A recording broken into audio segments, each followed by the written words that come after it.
আখ্যা হলো মোদি একটা কিছু করে দেবে। ভাই, এই দেশ জনগণের, এই বাংলাদেশ জনগণ রক্ত দিয়ে এনেছে, সুতরাং এই দেশে কি হবে কি হবে না সেটা ঠিক করবে বাংলাদেশের জনগণ। দাদার দেশের প্রেসক্রিপশনে আর বাংলাদেশ চলতে দেওয়া হবে না। যারা দাদার দেশের পক্ষ নিয়ে কথা বলবে তাদেরকেই দাদার দেশের ভিসা দিয়ে দেওয়া হবে। ঠিক না ঠিক? দাদার দেশ দিয়ে আমাদের দেশ চলবে না। আমাদের দেশ দাদার দেশ প্রতিবেশী হবে। ঠিক না ঠিক? আমার বউ আমির সাহেব যদি উনার কমান্ডে আমার বউ চলে, এটা মানব? মানা যাবে? উনি আমার প্রতিবেশী হইতে পারে, পরামর্শ দিতে পারে যে তোমার বউর একটা বোরকা পরাও, কিন্তু উনার কথা মতো আমার বউ বোরকা পরবে আমি বললি পারবে না, তা হবে? কথা কয় না। উনি পরামর্শ দিতে পারে। তো ভারত আমাদের পরামর্শ দিতে পারে যে তোমরা মাসুদ ভালো চলো। ঠিক না ঠিক? ওনারা পরামর্শ দিবেন, কিন্তু ওনারা আমাদের উপরে লাঠি ঘুরাইতে পারবে?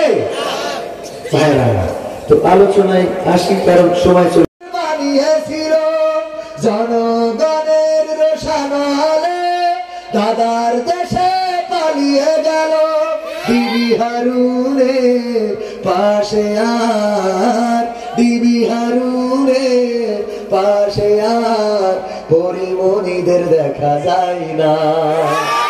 ক্ষমতায় কেউ স্থায়ী হয় না, হোক না সে হাসিনা কি বারে না, সে আর চিরকাল থাকে না। তোমাদের ক্ষমতার তেজ মারা যায়, এই জন্য ওরা মনে করছে তাইলে তো ঠিক আছে বিকেলে। অথচ দুই ভাই একসাথে থাকলে কোনো অসুবিধা আছে?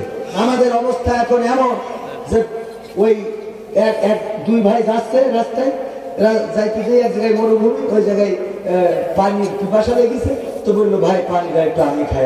না আমি খাই। হঠাৎ পানি পড়ে গেছে, ওখান থেকে হু হা হা হা করে একজন হয়ে যাইতে।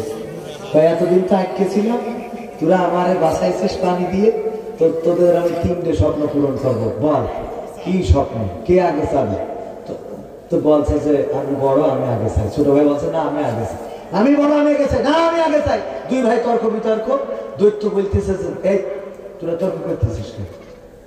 যে প্রথমে চাবে সে যা পাবে, পরে যে পাবে সে তার ডবল পাবে। এবার বড় ভাই বলছে ছোট ভাই তুই তাহলে আগে চাই। ছোট ভাই বলছে না তুই আগে চাই। বলে না তুই আগে চাই। তুই বড় না তুই আগে চাই। এই তর্ক বিতর্ক।